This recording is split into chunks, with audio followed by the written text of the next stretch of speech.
Welcome to Football with Cheese. Usually don't record videos Sunday morning, but we have two very important Monday Night Football games. So, before we get going, make sure you subscribe, of course. Hit the bell, you know all that. We got the Rams-Jaguars game going on right now. Yes, I actually got up early enough to watch it. It's my job to watch football. Okay, first let's talk injuries, because that's really the story of this game. And suspension. Let's start with the Lions. Brian Branch is suspended for slapping Juju Smith-Schuster after the Chiefs-Lions game. He's been fined 13 times since the beginning of last year. Surprised he's not been suspended before then. It's funny, the person that heard his appeal, or the league officer, I guess that's what it's called, didn't even know he worked for the league, is Jordy Nelson. Brian Branch never had a chance. Two reasons. Jordy Nelson is a receiver, so he's going to probably take the receiver side. And second of all, he played for the Packers. Probably had no chance, man.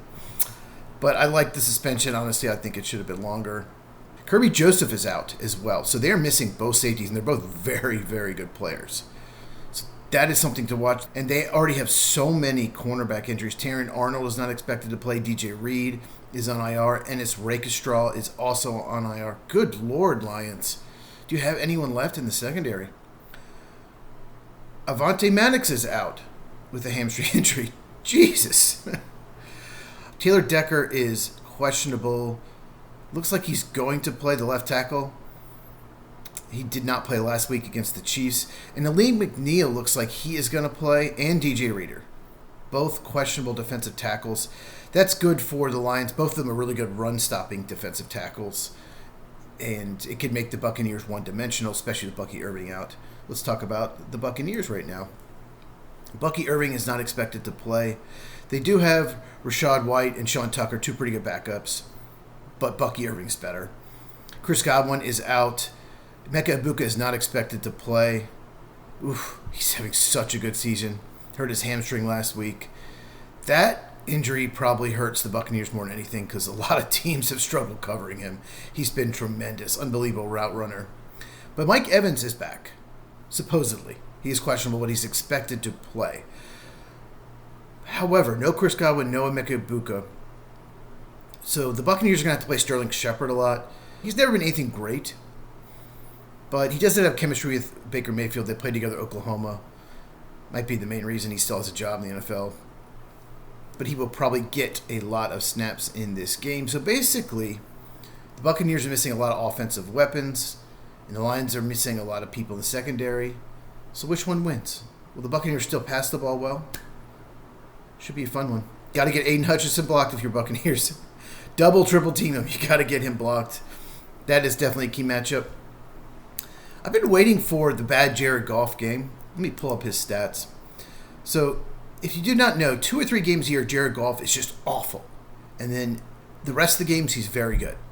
For example, last year they were playing the Texans. And it was their Sunday or Monday night game. I believe it was at home. And Jared Goff threw 5 interceptions. Not 2, not 3, not 4, 5. They actually still won the game because the Texans played like ass. But Goff does that. He just has these awful games. And if you take away those games, he looks like one of the best quarterbacks in the league, but he's not because he has those bad games. And then after the bye in the playoffs, because they were the number 1 seed, they played Washington, and he was awful in that game. 3 interceptions. So Goff does that. And he has not had a really bad game this year. Didn't do great against Green Bay. He did throw 1 pick, but he wasn't like awful in that game. So it's going to happen at some point. Lions fans hope it's not this game. Looking at the Lions' schedule, this is an important stretch for them. Coming off a loss at Kansas City, where it was a horribly officiated game. Lions got really screwed in that game. But this stretch, the next 7 games for Lions, 5 of them are at home. If the Lions want to win the division, this is the stretch where they have to take care of business. And they need to be ahead of Green Bay. They need to be in first place when this stretch is done, or they're not winning the division. Because their last 4 games are at the Rams, Steelers at home, at the Vikings, at the Bears in cold weather there with the Bears. So this is the stretch. 5 of the next 7 games at home. The road games are tough at Washington, at Philadelphia, but they got to take care of business at home if you're the Lions. And they lost to the Buccaneers at home last year. Let's talk about the Buccaneers. They were the only team in the league to beat Philadelphia and Detroit last year. So they can beat anyone. They show up in big games. No doubt about it. They're 5-1, but every game, except for one, has been one score. They beat the Falcons by 3, the Texans by 1, the Jets by 2. How did they only beat the Jets by 2? What are you doing? They lost to the Eagles by 6. That's their only loss. Beat the Seahawks by 3. They did beat the Niners by 11 last week at home. But like I said, they've won a lot of close games. Baker Mayfield's played really well in the fourth quarter. But they could easily be 3-3. So they are actually lucky to be 5-1. They're still a very good team. They're number 1 seed right now in the NFC. If they can beat Detroit, they're in great shape their division. They do have the Saints next week. Then it gets a little harder on the schedule. But the Buccaneers probably aren't thinking about winning the division. They're thinking about being the number 1 seed. They are a game and a half ahead of Atlanta, and they've already won at Atlanta. I think it's going to be a high-scoring game. I think it's going to be a shootout, even with all the key offensive players out for Tampa. There's just too many injuries in the secondary for Detroit, and Detroit's going to put up some points. At home, in the Dome. Yes, that rhymes. Detroit's going to score. They're going to score points at home. They have so many weapons on offense. So the Buccaneers have to score as well. That's the key, I think, in this game. The Buccaneers can score in the 30s. Then they have a good chance to win. If they scored 23 or 24 points, very unlikely to win this game. What is the spread? Maybe I should have looked it up before I did this video. Detroit by 6. Wow, I expected it to be less than that. Maybe because Irving and Emeka probably not playing. Wow. Give me Tampa to cover the 6 and lose 34-31. There we go. Detroit wins 34-31 is my prediction. So comment down below. Who's going to win this game? Do you think Detroit's going to cover the 6? Make sure you are subscribed. Hit the bell for notification.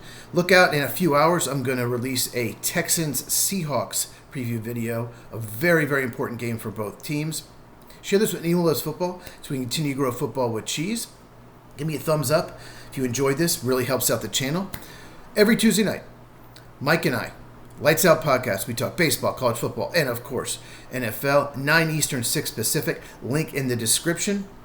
If you have not, check these out. One of his has to do with Lions linebacker Jack Campbell and his punches that may not hit the ball. So a memo got sent out to every team in the NFL. So check those out, and I'll see you in the next video.